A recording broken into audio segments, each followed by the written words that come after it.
북한이 연평도 포격을 빌미 삼았던 그 지역, 똑같은 지역에다가 더 많은 무기를 쏟아부었어요. 그러니까 연평도 포격 다시 한번 하라는 거죠. 그렇죠. 남북한 간에 이제 워낙 서로 군사적 대치가 오래됐었기 때문에 한쪽에서 이렇게 움직이면 저쪽에서 어떤 식으로 반응한다 하는 그런 경험이 쭉 쌓여 있잖아요. 방금 이제 말씀하신 대로 연평도 그 지역에 한 200발 정도 자주포를 쏴대면 북한에서 반드시 반응을 할 것이다. 이때까지 그래 왔으니까. 네. 근데 한 100발 더 쏴라 해가지고 한 300발을 쐈단 말이에요. 근데 반응을 안 한 거죠. 영연백이라고 들어보셨습니까? 일반 시민들에게는 무척 생소한 이 단어는 시신을 임시로 보관하는 기구로 주로 군대 등에서 사용하는 용어입니다. 이 영연백을 비상계엄이 있던 작년 12월에 군에서 대량으로 사들였습니다. 지난해 내내 1천여 개 수준이던 영연백이 돌연 5천여 개로 크게 늘었습니다. 평소 보유량이 5배, 가까운 5천여 개를 한꺼번에 구입한 것입니다. 당연히 이런 전례는 이전까지 단 한 번도 없었다고 합니다. 연간 사망자가 100명도 되지 않는 현재 군이 아니라 전혀 다른 상황을 가정하지 않았다면 도저히 있을 수 없는 일입니다. 우리 국민 모르게 다른 나라와 전면전이라도 준비하고 있었습니까? 아니면 대규모 파병 계획이라도 있었던 것입니까? 그것도 아니라면 마지막 가능성은 12월 3일 비상계엄 내란 행위밖에는 없습니다. 다시 비상계엄의 총괄 기획자로 확인된 노상원 전 정보사령관의 수첩을 주목하지 않을 수 없습니다. 야당 정치인들을 비롯하여 사회각계 인사들을 A급 수거 대상으로 분류한 그 수첩에서는 처리 방안으로 수집소 이송중 사고, 가스, 폭파, 침몰, 격침이란 끔찍한 글이 적혀 있었습니다. 수집소 중 한 곳으로 지목된 오음리, 공교롭게도 강원도 화천, 오음리에는 2군단 산하 702 특공연대가 있는데 그 2군단에서는 영연백과 별도로 지난 8월에 종이관 1,000개 구입 시도를 했던 것으로 확인되었습니다. 이 모든 것이 정말로 다 우연일 수가 있습니까? 그야말로 정말로 모골이 송연해집니다. 내 바로 옆에 그 누군가가 그 종이관에 그 영연백에 들어갈 수도 있는 상황이었다는 것입니까? 차마 상상조차 끔찍합니다. 내란 세력들이 비상계엄을 일으키기 위해 북한과 충돌을 유도하기 위해 얼마나 집요했는지 박선원 의원의 충격적인 내용을 들어보시겠습니다. 윤석열이 전쟁까지 일으키려고 했다. 또 하나는 사람을 얼마나 죽이려고 했던가. 대표적인 민주당의 정보 분석가로서 헌재 판결은 어떻게 될 것 같느냐. 우선 윤석열이 계엄의 명분으로 예. 북한이 포를 쏘는 예. 그 상황을 일으키려고 무던히도 노력했어요, 보니까. 그렇습니다. 연평도 포격 기억하시죠? 2010년에. 그때 북한이 연평도 왜 포격을 했냐면 우리가 사격 훈련을 하고 있었어요. 작년 여름에 북한이 연평도 포격을 빌미 삼았던 그 지역, 똑같은 지역에다가 더 많은 무기를 쏟아부었어요. 그러니까 연평도 포격 다시 한번 하라는 거죠. 그렇죠. 남북한 간에 이제 워낙 서로 군사적 대치가 오래됐었기 때문에 한쪽에서 이렇게 움직이면 저쪽에서 어떤 식으로 반응한다 하는 그런 경험이 쭉 쌓여 있잖아요. 방금 이제 말씀하신 대로 연평도 그 지역에 한 200발 정도 자주포를 쏴대면 북한에서 반드시 반응을 할 것이다. 이때까지 그래 왔으니까. 네. 근데 한 100발 더 쏴라 해가지고 한 300발을 쐈단 말이에요. 근데 반응을 안 한 거죠. 아무 말도 하지 않고 가만히 있어. 네. 작년만 해서 4차례니까 굉장히 많은 거예요. 이걸 4번이나 했어요. 연평도에서 안 되니까 이제 백령도에다가는 6월 달에 아주 대규모로 합니다. 그러니까 서해 바다에 넘어가서는 안 된다라고 하는 그 북방 한계선 노던 리민 라인 NLL이 있는데 거기다 대고 해병대가 쏘는데 반응을 안 하잖아요.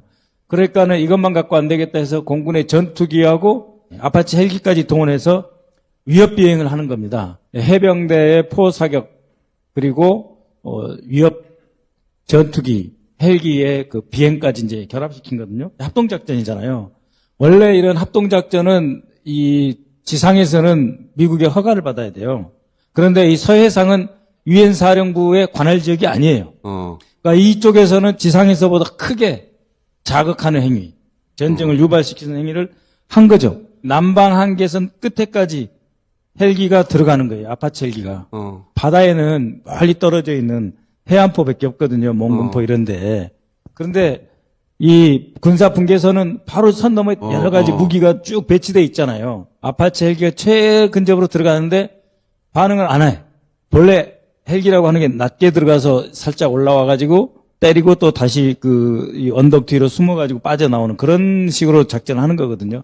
왜냐하면 헬기 한 방 맞으면 떨어지니까요. 근데 그게 아니고 더 높이 올라가라 그러는 거예요. 북한 눈에 산 위에, 띄도록. 네, 눈에 띄어서 죽으라는 이야기잖아요. 그렇지. 이 헬기 조종사들이 겁이 나는 거예요. 그렇지. 그런데 계속 더 올라가라 지시가 내려오니까 올라갔어요. 전투기도 그렇고 헬기도 그렇고 저쪽에서 나를 쏘려고 이렇게 레이더로 조준하잖아요. 그럼 내가 딱 알아요. 그거를 락온이라고 하거든요. 딱 락온 되면 상대방의 레이더에 딱 걸렸다 이런 느낌이 들면은 굉장히 두려워하는 겁니다. 그래서 헬기 조종사들이 생명의 위협을 느꼈다는 거 아니야. 더 올라가라 그러고 눈에 띄라고. 눈에 띄라고. 더 올라가면 막아줄 데가 없어요. 비무장지대에는 풀하고 낮은 나무밖에 없잖아. 어디 숨어요? 저쪽에서 그냥 때리면 가는 거거든요. 아파치 헬기 조종사라고 하는 엘리트 병사들을 네. 이 북한 도발에 미끼로 쓴 거예요. 한 대라도 떨어지면 그거 가지고 전쟁 일으키려고. 그러니까 떨어지면 이제 잘 됐다 하고 이제 예비해 놓았던 이제 포사격 계속 해가지고 그치. 그게 이제 노상훈 수첩에 나온 명분 교전 중이어야 되나 아니면은 교전이어야 되나 전쟁을 이끌어야 그러니까. 비상계엄이 되니까 이때는 국방장관이 신원식이었단 말이에요. 그러니까 신원식도 계엄은 반대했을지 모르지만 이러한 그 남북한 간의 군사 긴장을 고조시키는 작전은 관여가 돼 있는 거예요. 그러네. 그러면은 이 아파치 헬기를 더 올라가게 지시한 사람이 누구냐? 그 합참 작전본부라 그러거든요. 지금도 있어요. 그 본부장이. 신원식이가 국방장관 할 때는 매일 아침에 국방정보본부장하고 국방작전부장, 합참작전본부장, 합참정보본부장이 동시에 들어가서 이제 장관한테 보고를 하는데 김용현이가 온 뒤로는 따로따로 보고를 해요. 하나씩 부르는 거야, 하나씩. 그러니까 너 둘이도 정보 교류를 하지 말라는 거지. 그것은 뭐냐? 더 많은 비밀 공작을 지시한다는 거죠. 그렇게 해서 도발을 유도하려고 그러니까. 했던 거죠. 저쪽도 감청 능력이 꽤 되거든요. 요새 남쪽 군이 좀 이상하다 하는 걸 느꼈을 거예요. 느꼈으니까 철도를 파괴하고 담을 쌓아버렸지. 네. 올라오지 말라고. 남침 얘기하는데 북한은 북침의 위험을 느낀 거예요. 상정도 하기 싫다고 말하는 게 달리 한 말이 아니야 보니까. 자기들 정보 분석으로는 뭔가 일으키려고 한다. 그렇죠. 경의선을 아스팔트 가운데다 구멍을 뚫어가지고 폭약을 집어넣고 그걸 흙을 다시 덮어서 폭발을 시켰거든요. 북침하지 말라는 거예요. 그리고 지금. 자기들도 안 내려온다고. 그러니까. 근데 그 구멍을 정확하게 그 군사 분계선보다 한 15에서 20cm 위에다가 쭉 뚫어놓은 거예요. 근데 굳이 여기에다가 40발을 쏩니다 또.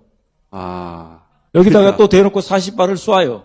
윤석열이 어떻게든 전쟁을 일으키려고 한 거야. 전쟁의 환장. 그러니까 지금 북한은 어떻게든 전쟁을 안 하려고 그랬던 거고 보니까. 전쟁이 일으키면은 결국은 본인이 통제할 수 있는 범위를 넘어갈 수가 있거든요. 조그마한 그 우발적 사고도 미국에서 하지 마라. 상대방이 나 한 대 때리면 한 대만 때려라. 저쪽이 나 한 대 때리면 72시간 내에 때리고 그 시간 지나면 때리지 말아라.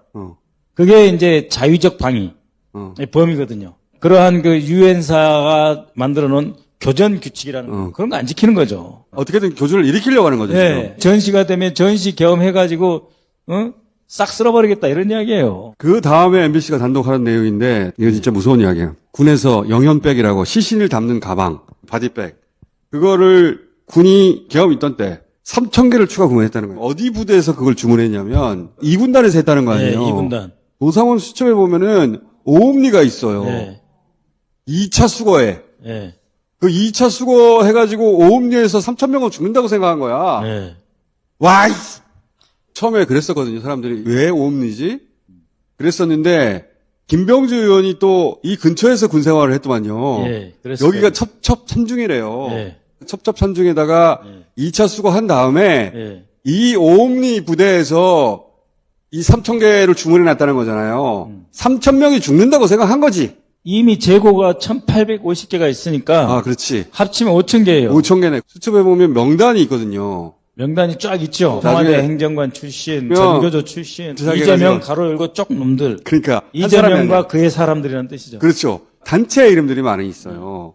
민노총 몇 명이야 도대체. 네. 정의구현 사제다. 교황청이고 뭐고 신경 안 쓰는 거예요. 그러니까 그렇죠. 진작에 그 말 하셨잖아요. 그 명단을 자세히 보면 이거는 수천 명 이상이다. 제가 6,000명이라고 한번 계산했는데. 그렇죠. 네, 6,000명 왜냐하면은 문재인 정부 시절에 비서관 했던 사람들, 뭐 네, 장관 했던 청와대 사람들 행정관 쫙 다 더해 보면은 이거 네.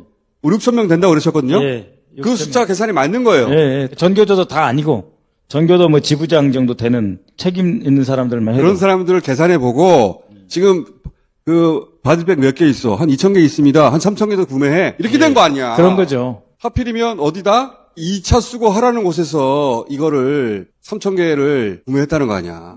오늘 육군에서 항변 내지는 설명이랍시고 중기 계획이라고 하는 게 있어요. 5년 동안 앞으로 국방비를 어떻게 운영할 것인가. 근데 이거 3,000개 더 사는데 2만 원 곱하면 6천만 원밖에 안 되거든요. 무슨 계획이 필요했어요. 이런 거는 소모품비라서 그냥 있는 돈 그냥 쓰면 되는 거거든요. 그리고 왜 그걸 2군단이 하는 거야? 2,000개도 사실 적은 숫자가 아니거든요. 그러니까요. 우리나라에서 언제 평지에 2,000개 쓸 일이 있어요. 아니, 아니요. 재고로 계속 남아있던 거에다가 3,000개를 다 한 건데, 보좌관들한테 평균 얼마 죽냐? 그랬더니 60에서 70명이 죽는데요. 이런저런- 사고, 질병 다 해가지고. 그러면은 사고, 질병으로 하면은 어떻게 이송해요? 일단 119에다가 잘 모시고 가서 병원에서 사망을 하기 때문에 총 맞아서 현장에서 죽어가지고 저런 바디백에 넣는 경우는 매우 드물어요. 많이 잡아서 70명이 1년 내에 사망한다고 해도 실제로 저렇게 바디백에 안 집어넣어요. 부모님 모시게 하고 냉동실에 당연하지. 모셨다가 영안실에 모셨다가 잘 장례 치러주고 누가 이런 거 필요하냐고요. 이거 오로지 군사 충돌에 대비한 것밖에 아니거든요. 이거는. 그러니까요. 누가 지금 비닐백에 넣어가지고 부모님한테 보여줍니까? 그러니까 말도 안 설명이 되는 안 되는 행동이죠. 거예요. 그걸 하필 왜 오음리에 있는 2군단이 그걸 사냐고요? 그리고 노사원 수첩에는 왜 오음리가 2차 수거지로 적혀 있냐고. 그 양촌리 이런 거는 해가 많이 들고 따뜻하게 마을이 잘 들어가는 데가 양촌리, 양자가 많이 들어가고 해 잘 안 든 데가 음자가 들어가요. 강원도도 깊은 산골이면 뭐 북면, 내면 이래요. 이거는 박선원 의원만 할 수 있는 분석이다. 아니, 오음리 바로 음자. 그래요, 실제로. 거기가 실제로 산에 둘러싸여서 골짜기라고 해요. 도망갈 수도 없는 수거에 넣으면 도망가기 어렵다. 그리고 누가 죽어도 모른다. 죽이는 방법도 여기 있어요, 보면. 사고, 가스, 침몰, 폭파, 격침. 이송 중에 이성 중에 막 죽이려고 한 거야. 더 무시무시한 거는 저기 수집소에 예. A등급, B등급, C등급 있잖아요.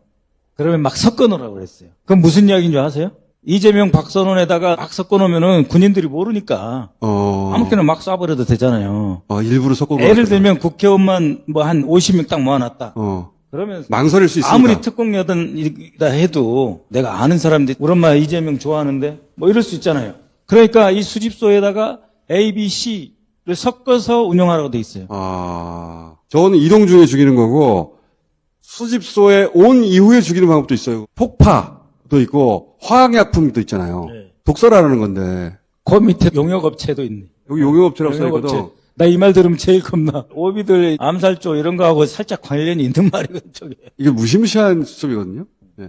이게 헌재 증거로 제출이 안 됐어요. 증거로 채택이 지금 안 돼 있고. 헌재 재판관들이 이거 다 봐야 되는데 네. 무시무시한 내용이에요, 진짜. 사람을 진짜 많이 죽이려고 한 거예요. 기왕의 말 나왔으니까 이야기하면은 헌재 재판관들 만약에 기각시키면 절대 윤석열 정권에서 안 봐줘요.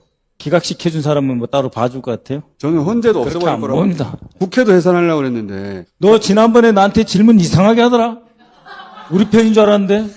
그리고 HID 군복. 그거 영화 촬영용이라고 해명했었는데. 예. 영화 촬영용을 누가 그렇게 정밀하게 만드냐고. 북한 군복하고 똑같이 만들려고 굉장히 디테일하게 지시가 내려갔거든요. 예, 그렇죠. 영화 촬영용이면 우리 일반인들은 모르기 때문에 그렇게 안 해도 돼. 북한 군복 입고 공작을 하고 그거 묻고 도망가고 나중에 발견해서 북한 소행이라고 하고 그럴 때는 북한 군 출신을 불러가지고 야 이거 북한 군복 맞냐 그러면 이건 북한 군복이 틀림없습니다.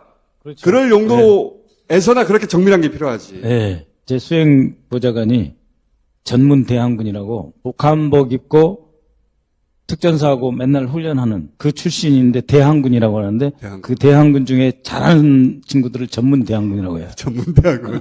근데 문제는 정보사령부에서 그 옷을 예, 그렇죠. 구입하려고 했다니까 전 정보사령관과 현 정보사령관 노상훈과 예. 윤상호가 같이 했다는 점에서 그리고 HID 속초에서 데리고 내려온 예. 그 요원들에게 임무를 주는 것과 연관이 됐다고 하는 점에서 공포스러운 거죠. 그러니까요. 네. 그때 해제하지 못했으면 이거 다 벌어졌을 일이에요. 진짜 또 웃긴 게 소카. 이것도 네. 코미디 같은 일이거든요. 수방사에서 소카한테 연락해가지고 차량 실시간 파악되느냐 물어봤다는 거 아니에요. 그거를 정확하게 용도를 모르겠더라고요. 공작 내지 작전에 군용 차량을 이용하지 않고 그런 차량을 이용해서 뭐 이송을 한다든지 소카 실시간 위치 파악이 되느냐 물어봤다는 거거든요. 제 시나리오는 뭐냐면 HID나 그 블랙들에게 북한 군복을 입혀가지고 입혀가지고 그 무슨 소요를 일으키거나 했어요. 그러면 그들을 잡아야지 북한군 소행이라고 몰아갈 거 아닙니까? 예. 그러면 소요를 일으키고 도주할 거 아니에요. 도주할 때 뭘로 도주를 시킬까? 그들에게. 도주수단. 미리 정해야 될 거 아니에요. 소카 같은 건 어때요? 누가 아이디어를 낸 거야. 그래 소카 괜찮은데? 근데 그 소카는 우리는 어떻게 잡았다고 할까? 전화번호를 우리는 모르는 상태여야 되잖아. 그러면 소카가 실시간 위치 파악이 되지 않을까? 차량에 GPS 장치 같은 거 있지 않을까? 전화해봐. 이렇게 된 게 아닐까? 정보위에서 예산 요청이 들어왔어요. 방첩사 같은데 중요 탈북자들 있잖아요. 네. 고위직이거나 군 출신이거나 이 사람들을 잘 이동시키고 안전을 위해서 차량을 사겠다는 거예요. 카니발 7인승에서 9인승짜리를. 몇 대 살려고 하는데 그때 20대만 살려게 도와주십시오. 20대 그 추가로 예산 들어온 거예요. 그거 얼마 안 되잖아요. 이제 전체 예산에 비교하면은 제가 간사인데 예산심사소위원장이거든요. 그거 해주지 했는데 야 이자들이 그 차를 어디서 그 차에 실려갈 뻔했네. 그러게 말해요. 저한테 의원님 차 잘 쓰겠습니다 해가지고 저 담아가지고 여기저기 다니면 자, 이런 일들이 벌어졌을 거란 말이지. 사람이 엄청 죽었을 거예요. 그렇죠. 자, 그런데 헌재 선고가 아직도 늦어지고 있잖아요. 의원님이 파악한 정보로는 왜 늦어지고 있는 겁니까? 2월 한 8일 정도 우리나라에 나와 있는 주한 외교사절단 대사급 같이 점심을 먹었는데 언제 헌재 판결이 나올 것 같으냐 그래서 당연히 늦어도 3월 10일, 13일 전일 것 같다 이야기를 했는데 아니 그게 아니고 이재명 대표 판결이 3월 26일 아니냐. 3월 10일 날 이게 헌재에서 인용이 돼버리면 그때부터 바로 대선 국면에 들어가 버리기 때문에 가로 열고 닫고 국힘에 불리한 일 아니냐. 자신이 파악하기로는 거의 비슷한 정도의 이재명 대표의 형량이 나올 거다. 그러니까 이재명 대표가 1심과 비슷한 형량을 맞을 것이다. 맞을 것이다. 그 언저리에 이제 윤석열이 인용이 되면 그러면은 윤석열과 이재명은 다 아웃시키자라고 하는 논리로 국힘이 대선을 준비할 수가 있는데 만약에 3월 10일 날 인용이 돼버리면 확 쓸려간다 이거예요. 그래서 거의 동시에 하지 않겠느냐. 하지 않겠느냐. 라는 정보 분석을 우리나라에 들어와 있는 우방국 대사가 하더라. 다 저한테 이야기를 해서 제가 하나는 헌재고 하나는 형사재판이다. 성격이 전혀 다르다. 너 요새 국힘 사람 너무 많이 만나고 다니는데 그런 거 만나지 마라. 그렇게 이야기를 했거든요. 근데 얼마 전에 나경원이 뭐라고 그랬습니까? 이재명 대표님 2심 판결 이후로 미루자 그러잖아요. 그리고 각하 안 되거든요, 절대로. 각하가 될 수가 없어요. 근데도 계속 절차 거치고 시비를 걸면서 시간을 끌고 있어요. 이 3월 26일에 가장 가깝게 하려고 하는 것. 그것이 헌재가 여당 지지자들한테 공격을 덜 받는 거 아니냐라고 하는 그런 정치적 판단을 누구로부터 영향을 받아서 하게 되는 거 아니냐. 보수재판관들이 일부가 뒤집을 수는 없더라도 네. 지연시키는 임무를 지금 수행하고 있는 거 아니냐? 그래서 지연시켜주면 이 대표님은 이렇게 상처를 입혀가지고 지지율이 출렁하게 만들려고. 한 5, 6%라도 다운시켜서 국민의힘 쪽 후보하고 격차를 최소한 시킨 상태에서 자신들은 이 경선에서 소위 말하는 컨벤션 효과 오세훈도 나오고 누구도 나오고 했고 더 격차를 줄여서 한숨 돌릴 수 있다라는 정치 공학적 판단을 하는 사람들이 계속 이제 어떠한 그 네트워크를 통해서든지 간에 늘어지게 해. 계속 늘어져서 최소한 이재명 대표 선거 즈음에 하도록 만들려고 하는 네. 시도가 끊임없이 있을 것이고 끊임없이 있고. 그게 영향을 주고 있는 것 같다. 예. 제가 이제 그런 외교사절 만나면 이제 머리도 안 흔들고 그대로 와가지고 바로 적어요. 머리 흔들면 잊어버리니까.